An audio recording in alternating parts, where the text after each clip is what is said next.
what would the world look like if you didn't receive a commission check on a real estate sale? How would you stay viable? How would you make money? That's the challenge. And that's the exact question that every real estate brokerage in America asks. If their agents are selling units but keeping all the commission, how can the brokerage still make money? And look at what everybody's doing. All the smartest people, you look at Redfin, look at Zillow, all of the big tech real estate entities are making their money off of the ancillary businesses. So why would we not choose to do the same? And so there's going to be two camps. And Gary talked about this 2 years ago in an interview at Inman with Brad Inman. Gary prophesied 24 months ago that in the future, this close future, that there'd be two types of agents. One would be the fiduciary agent who's at the center of the transaction, empowered by technology. And that's the Keller Williams war cry.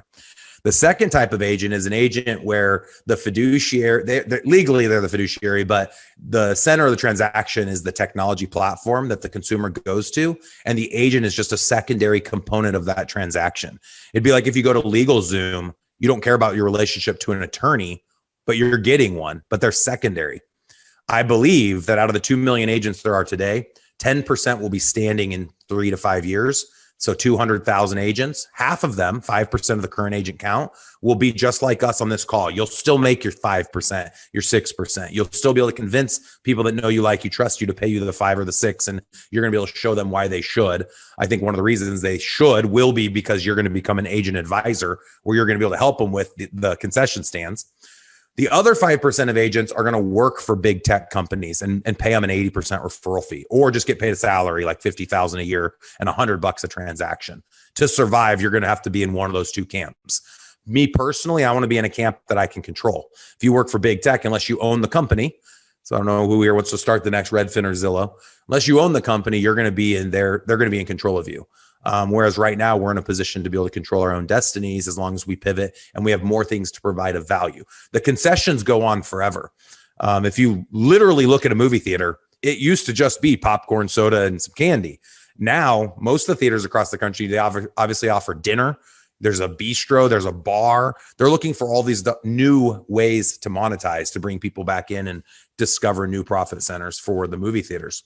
So I think about, like, if you think you could get a lot of people to use a roofing company, why not start your own roofing company? Now, you're Shaniqua not going to go out and put in the roofs.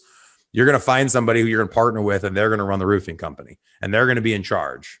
But it doesn't have to be roofing. It can be anything. And so our greatest value, someone actually posted this to Instagram last week after I spoke, our greatest value that we can monetize is our database.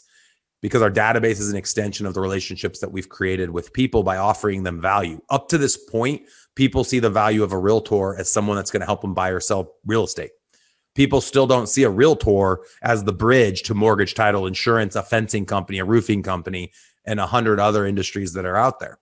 But once they see us as that bridge, or once we've chosen to become that bridge, now all we need to do is have a database and a bridge to all of those different entities. And we can own them.